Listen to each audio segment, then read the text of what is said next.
sense there's something in the wind that feels like tragedies at hand.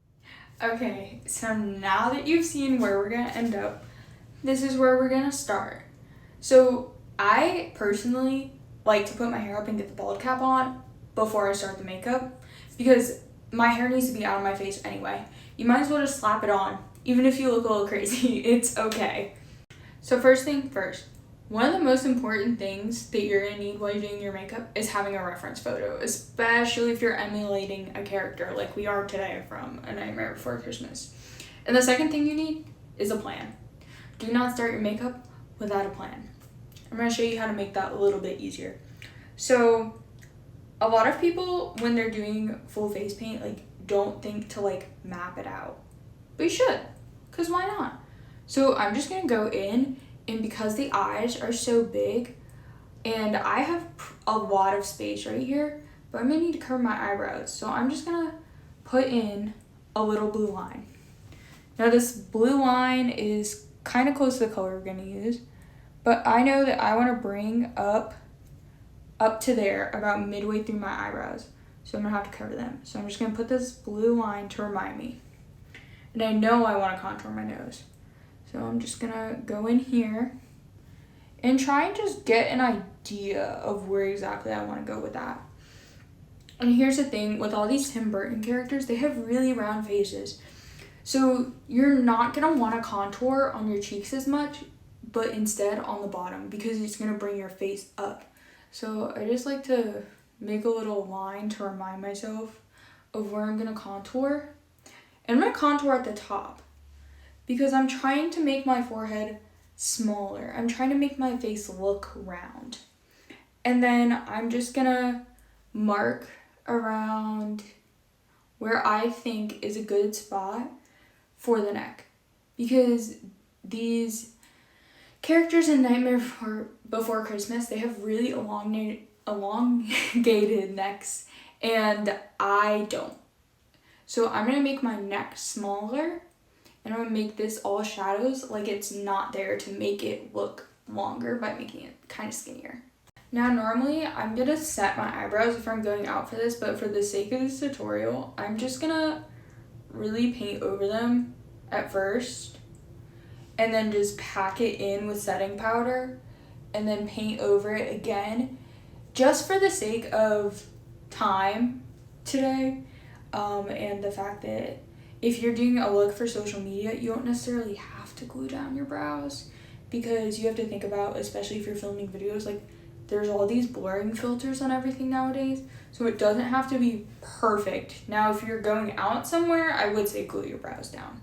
Okay, now here's a quick little comparison. This is 2 layers of paint, 2 layers of setting powder, and then that's just 1 layer of paint. So let me go through how to do this. So when we're using water activated paint, you really want to pack on the setting powder. So I'm just going to go in and push that setting powder in. I'm trying to get in between the gaps of all the hair on the brow to really just pack that color down and set that paint so that when I go over it with another layer of water, it doesn't remove it. And I just go straight over, and then I'm going to go through and just push a little more paint into those gaps I see. Eyebrows, gone. See, and if you get up close, you can still see them. So that's why I say, if you're going out, glue them down. If you're just doing a photo shoot, maybe you don't have to. This is where the fun begins.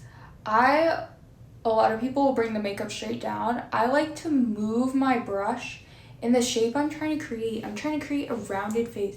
So I'm going to drag that makeup in around. So if any of those lines bleed through, it's just helping bring that shape into the face. Okay, I got my base coat. It's looking a little scary, right? I'm gonna just come in here, and on the places I have shadows, I'm just speckling in some of a darker color just to add tone. This may not show up in photos, but this will show up in person. It's just giving it more of a realistic tone, because you'll have other colors coming through, other colors popping. I mean, guarantee none of these characters are realistic things, but I think it still really helps bring the look together. So now that I'm satisfied with what I've done, I'm gonna go in with my highlight and highlight the places where I think are gonna need it. It's just easier for me to do the highlight like bring in some lighter colors before you go darker, because once you go dark, it's really hard to go backwards without making it like muddy and a mess.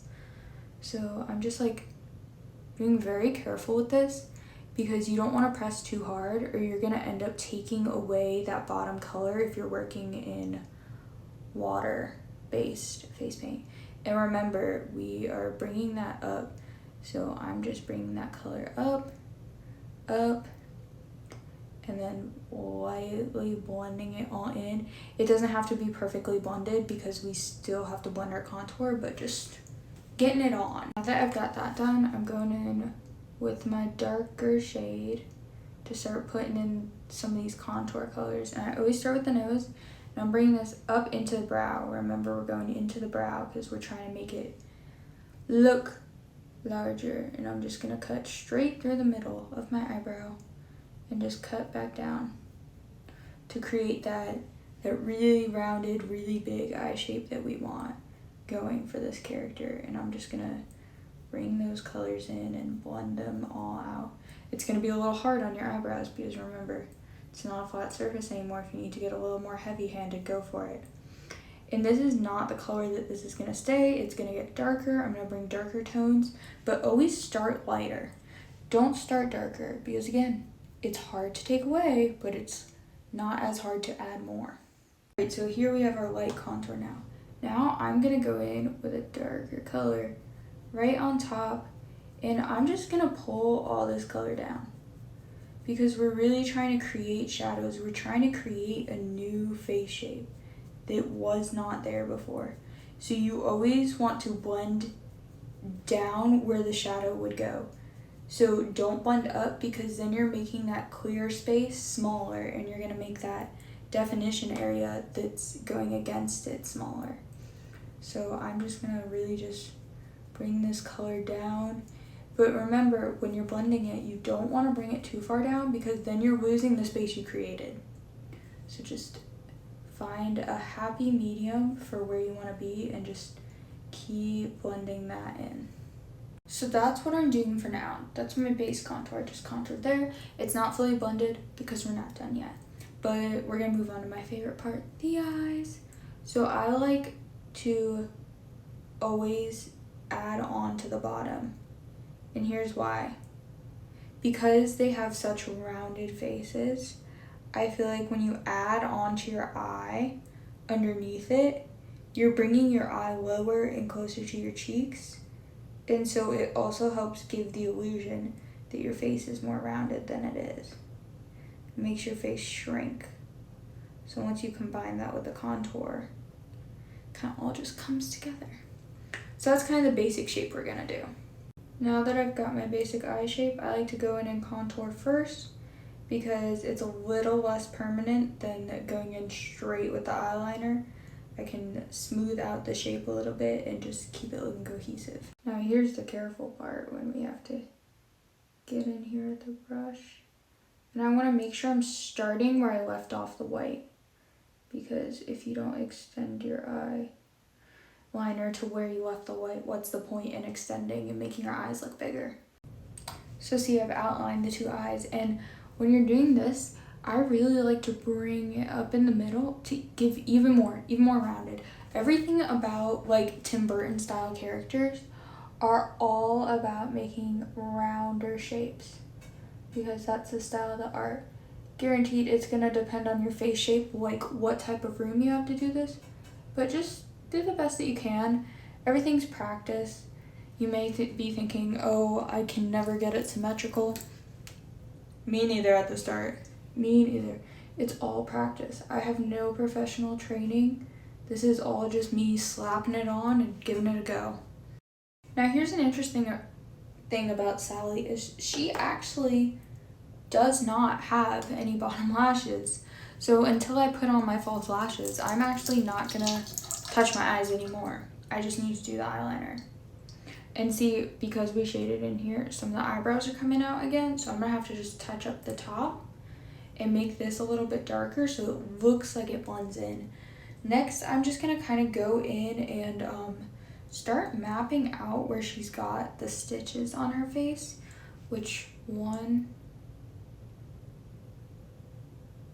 from the mouth right there. We have another one that goes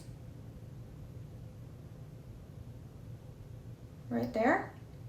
See, they don't have to be symmetrical because of the fact that, I mean, they're stitches. They're basically scratches.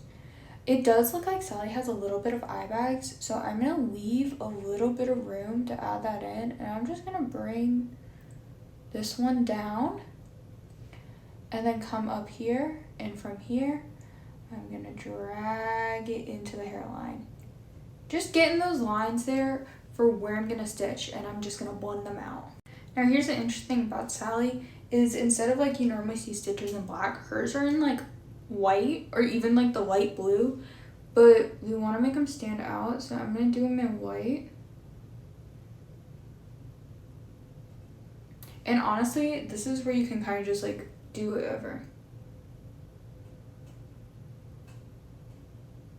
But this is where the reference picture comes in if you're trying to make it match as close as you can. You're just going through and do whatever. So this is pretty much a map out. I'm going to go in and shade after. When I found doing stitches is you shouldn't try and shade the holes before. Because what if you go in and you shade and you mess up where one of the lines ends up? It's too late, the shading's there. Okay, so now that I've laid down all the lines, this is where shading gets important. I'm gonna go in with this, which is darker than the base, obviously, and then darker.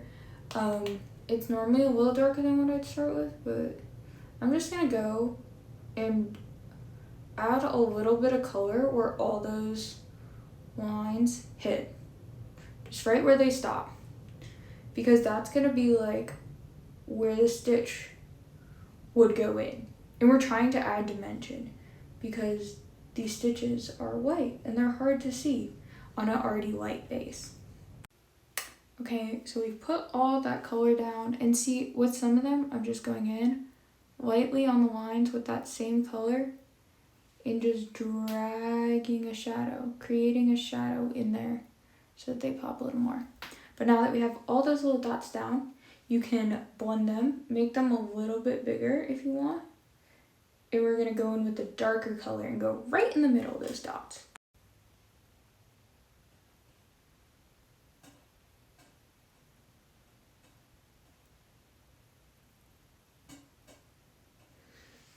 And see the difference between having a darker and a lighter?